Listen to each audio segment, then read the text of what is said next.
Okay, so currency swap and swap agreements altogether. So personally, I don't like swap agreements for many reasons. But first of all, my problem was always that in the case of currency options, it was really straightforward. That you have some input conditions like exchange rates, preferences, and interest rate differentials, and the volatility, and then you get some call option E, and then you can calculate it. In the case of swap market, actually it's not that clear.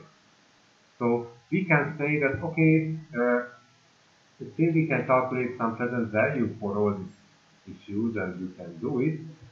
Just just market appears from constantly.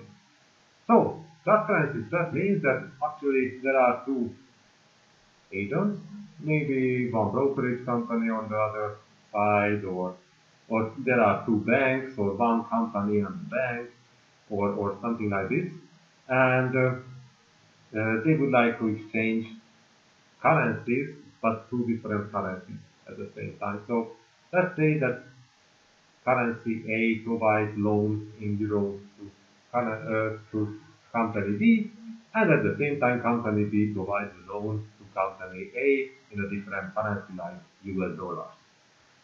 Why do they need this? So, so usually what market is always like, so it's not a standardized market, it's always on demand. So usually when you want to have a such agreement, then you will go to Morgan Stanley or to other huge banks. So it's not like a retail product, it's much more like a full of wholesale market.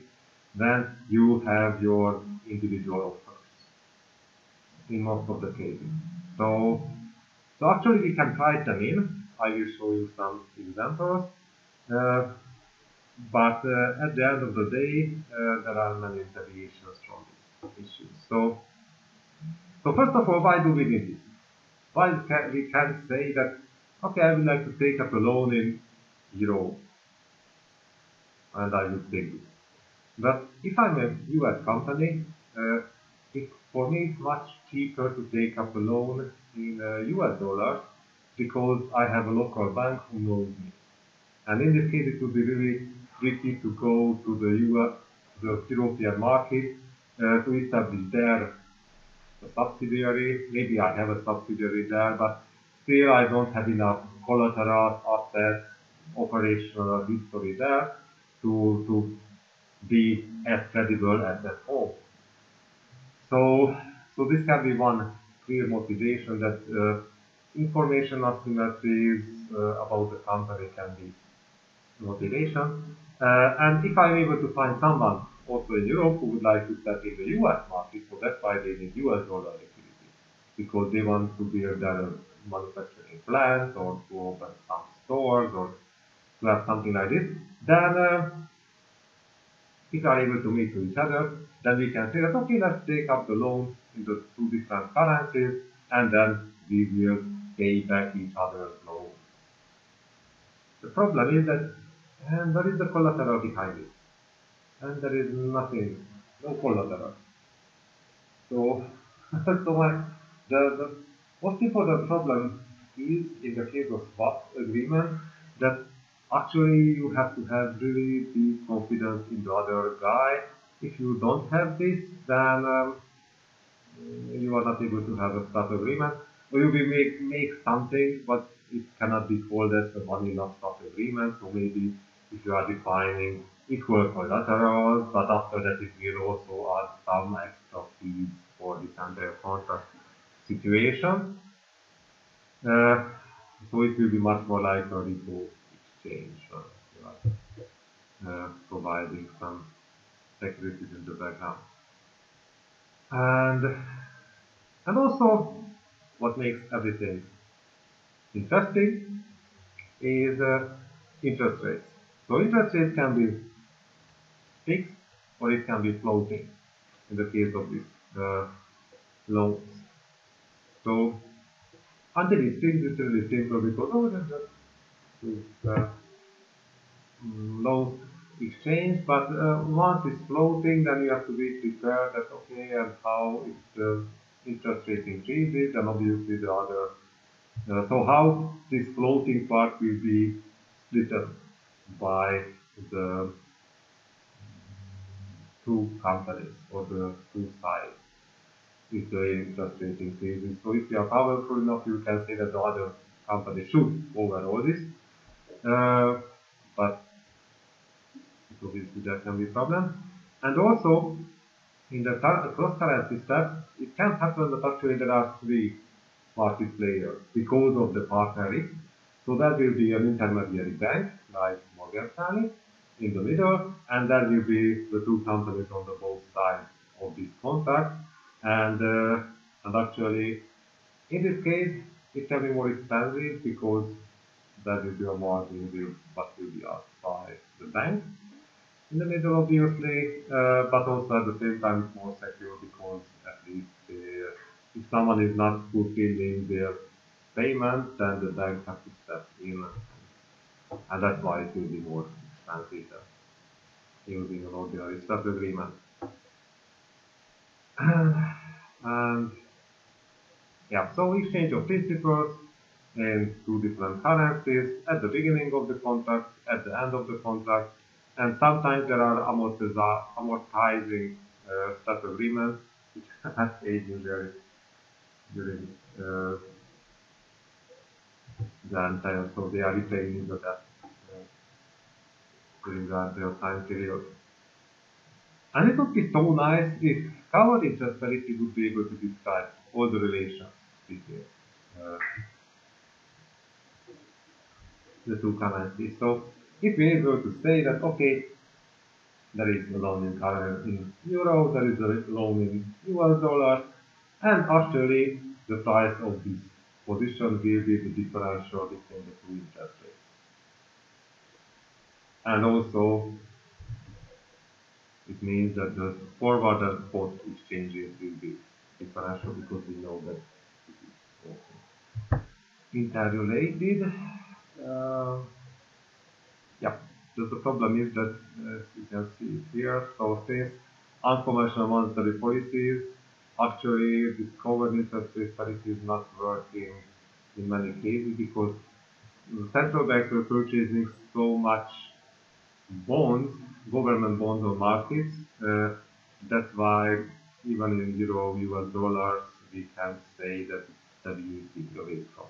Uh, so, so we can find a relationship or the relationship between forward and spot exchange rate and interest rate differentials is disappearing or is fading away or sometimes losing its power, sometimes it's coming back.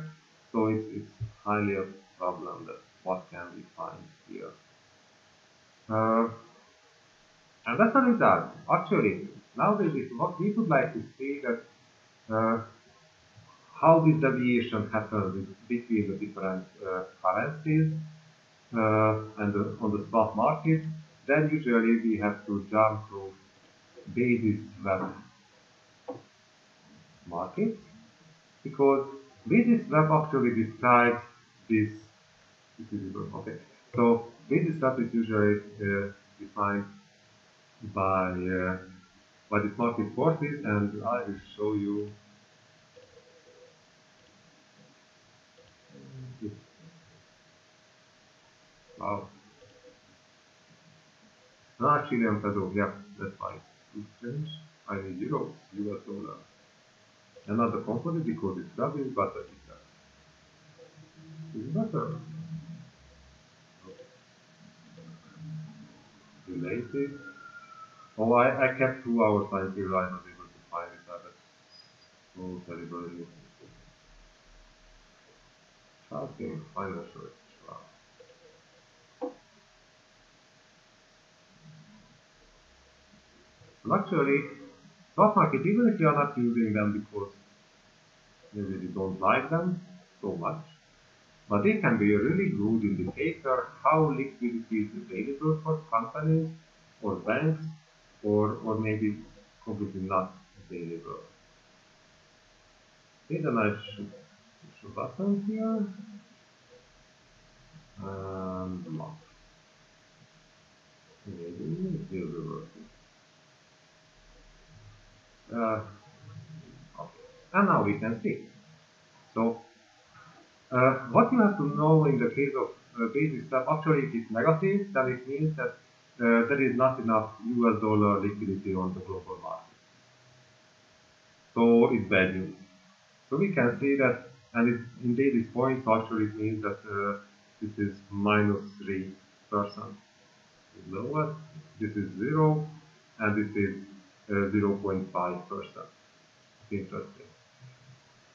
So actually, it means that obviously in 2008 there was this huge shock, and actually international banks were not able to take up any kind of loans in US dollar. It was really hard and really expensive because it went down to 3% on short term, and also we can see that in 2011 it went down also to 1.5% minus. So if this value is negative, then it means that getting US dollar liquidity for foreign entities. So not the US bank or a US company, but everywhere else, even against euros.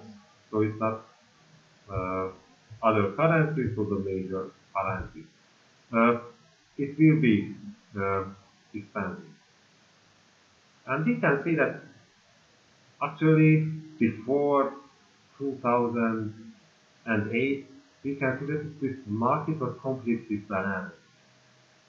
So sometimes we can find here positive numbers and nothing happens, and then crazy towns arrive, and since then we are living in it. And here we can say that actually it's absolutely supervised and managed by central banks. So this was the period that I mentioned in the spring semester, that there were some months until central banks were stopping to providing or managing the swap market by their own instruments. And we can see that everything went south within several weeks or months. So this is the reason that still the stock markets are managed and mostly micromanaged by central banks. So they are looking always how much liquidity is needed, and if liquidity is needed, then they are stepping in there. They start to provide loans. For example, the European Central Bank starts to provide loans, short-term loans in US dollars, what they are acquiring directly from the Fed, and at the same time Fed provides euros for their own bank. Funny what happened here, I don't know. Oh, COVID, 2002, 8 really. Fortunately, we have no data from this time period in our data set, but nice to see that. At least, this was the sole period when there was liquidity surplus globally in US dollar. Since then, it's also not so available. Uh, and also, if you want to see that, okay, but how can we price this thing in? Then there was also something, and that was spot price per currency swap. What kind of variable should be tried or defined here? It is to see. There is also a fancy MATLAB script for that, but before playing it, let's see, because actually for me this is like flying an airplane, so there are many buttons and switches to play with, and yeah. So actually what we can see here, this is cross-currency fixed float something. And we don't want to have swaptions, which is a combination of swap agreement and option. It can be also a nice thing, so let's use the vanilla construct. So this one, I'm sorry. So uncollateralized, so it means that we have no underlying security collateral behind it. So I mentioned that at the beginning we are hoping that the partner has really low probability of default. Uh, Obviously, we can switch to something as it is collateralized. So collateral type cash. further currency, and so on, but right now we don't. So let's see what is happening. In this case, also, usually swap agreements are shorter. So even between central banks, and then central banks were providing swap lines to their domestic commercial banks. It was like overnight, 1 month, and sorry, overnight, 1 week, 1 month, and 3 months was the longest, but usually they are not using that one. So overnight and 1 week is absolutely preferred. And actually, if we are looking back on the data, we can see that we can find, even there is data of 50, oh my god, years. Practically we can calculate it, but I'm not sure that how much data is available. Where is it? Charting, I'm not sure, but just for curiosity. Because obviously the 3 months was the most liquid, so what can we find here?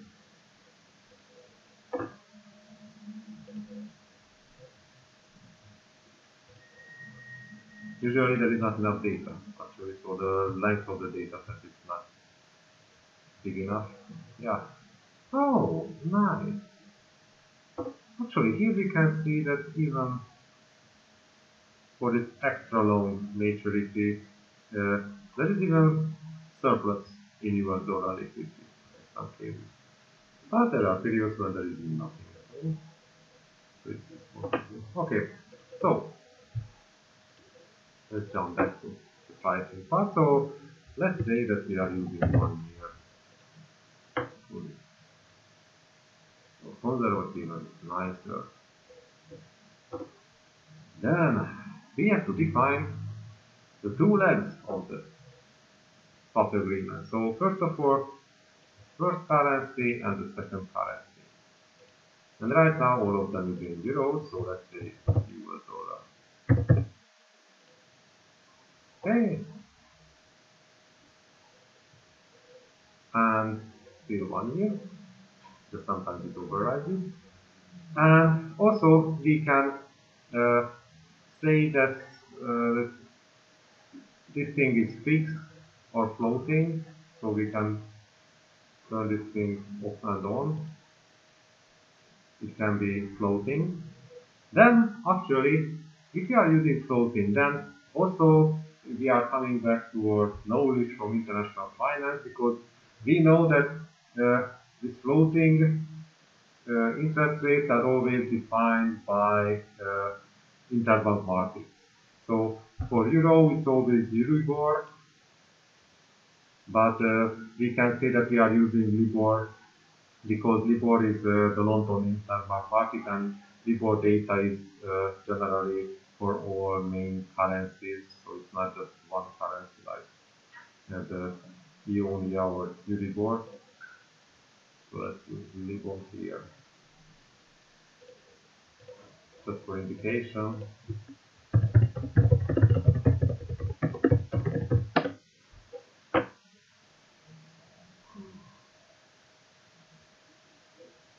Maybe go over it.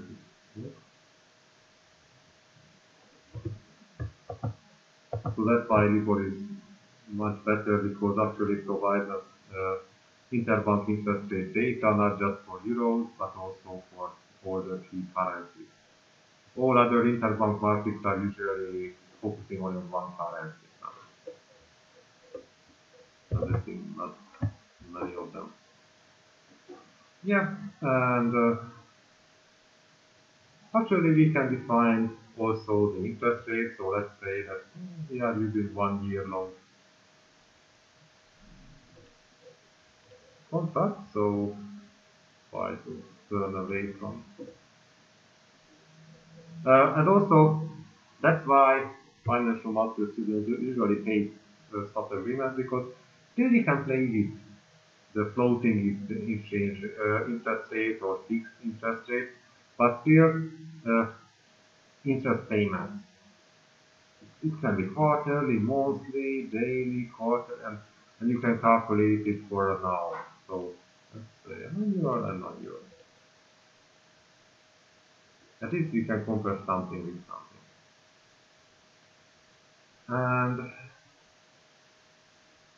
And after that, here we can say that which leg should be why sorry has what kind of spread. Uh, so we can define this here as well. And at the end of the day, we can define the market value of such position. Actually, here should be somewhere the size, yes, the notional. So we are talking about right now about 10 million euros to be exchanged with 10 million. Uh, sorry, not 10 million, it's 11 point something million. This is the US dollar, yeah, because this is the second leg. So 10 million euros for such amount of US dollars. And in this case, the premium will be this, here, this, and then actually we are just exchanging the premium with each other and we can be very happy about it. So, if someone would like to work with software agreements more, then usually you will have something like this, a circuit like this, because uh, actually when someone works at a investment bank, uh, called entity like Morgan Stanley, then actually you have to dig up. So usually you are standing on one leg, like in the second leg, and you have to look for actual real bonds on the market and how can you make this thing profitable for your own leg. Actually, we can ask the question that can we make this more uh, autonomous? Uh, that is not up to for uh, this reason. Actually, so the problem is the same for this. So you have to load in uh, some data about liquid interest rates for the US dollar. You have to load in the Euribor for the euros, and also you need euro US dollar exchange rate, and then you have to parameterize that, and at the end of the day, also dates. And after that, you have to calculate enormous present values for both cash flows. So we can see that, oh, it's forward, but actually you are just computing back everything to present values. Uh, that's why we have this forward this curve, and after that you can see that how much money should be exchanged. But this conference is changing, so that's why I have my issues with that. Uh, yeah. Okay. Um,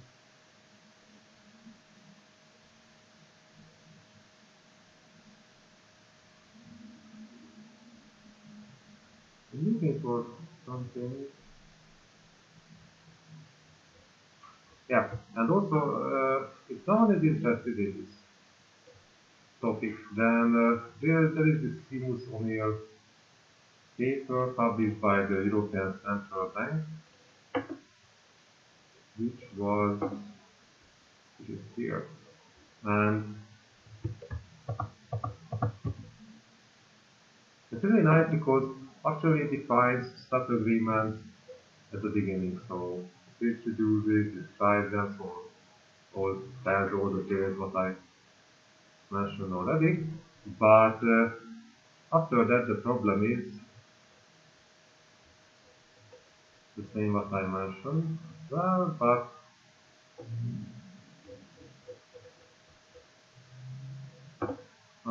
then the problems are coming because these asset purchase programs, what the European Central Bank did, is actually deleting the market survey. So it's really nice to type in such agreements like this, ICER, just usually undervalues or sometimes overvalues the swap price. So in practice, you have to do this present time calculation continuously. So it's not just we are signing the contract now and we know everything, uh, because once central banks are purchasing a lot of government bonds, and still all your data is coming from liquid markets or other bond-related or interbank market-related markets, but bonds are coming back in to this game, then it can deviate your entire contract away from the position. So this is what they are mentioning in this paper. And they have really fancy charts with colors and all the stuff like this, but this is actually the meaning of this paper. So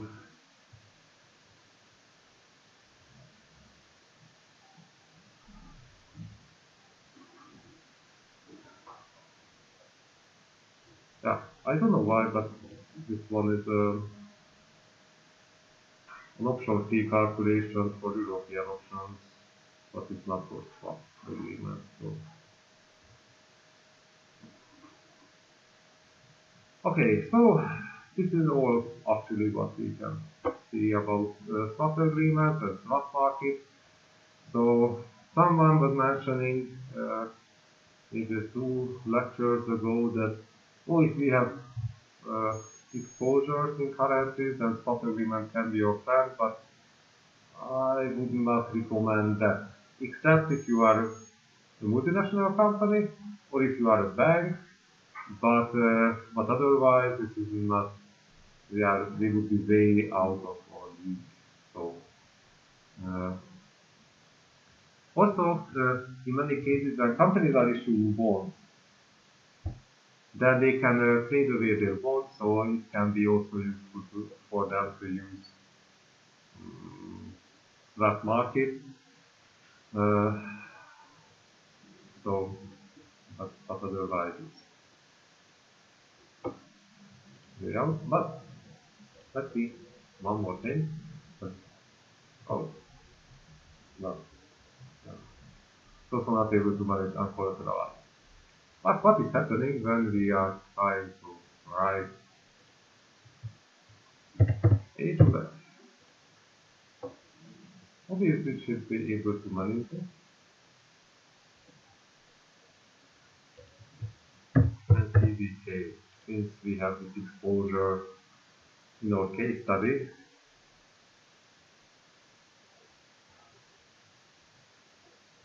and now I have to respect everything. Can we say that we would like to have a fixed interest rate in those cases? And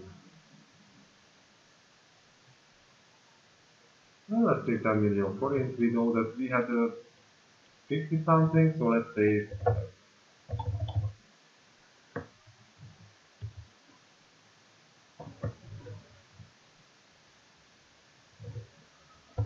50 million. What was the case?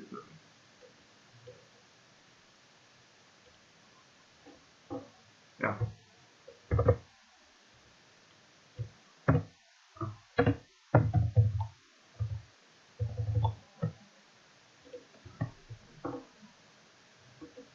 Okay, so this is our exposure in Czech krona,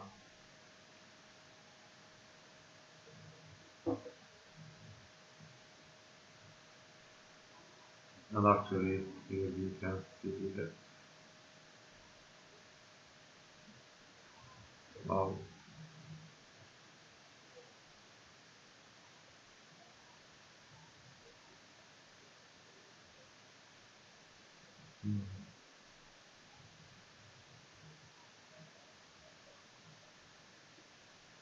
mu is 0.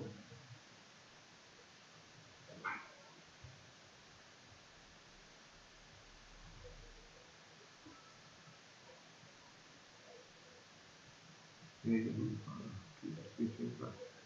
No,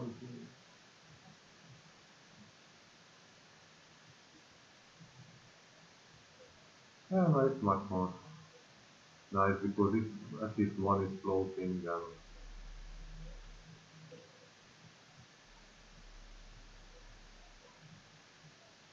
or maybe both. So now we will have interest rate risk. So actually it says that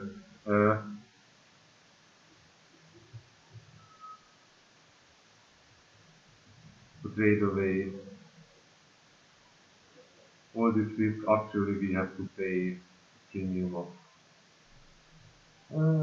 288,000 Czech kronor. Not even get money. Oh my god. Okay, so still we need nearly 4 million Hungarian forints to cover all of this position in swap. But if I remember, actually, do you remember on option fees from option was the more expensive? It was like 40 million forints, maybe. I'm not sure, but it was more than just 3 million because I know that it was increasing at least with 1 0. The expenditures actually in this special case we can say that it's still not that expensive.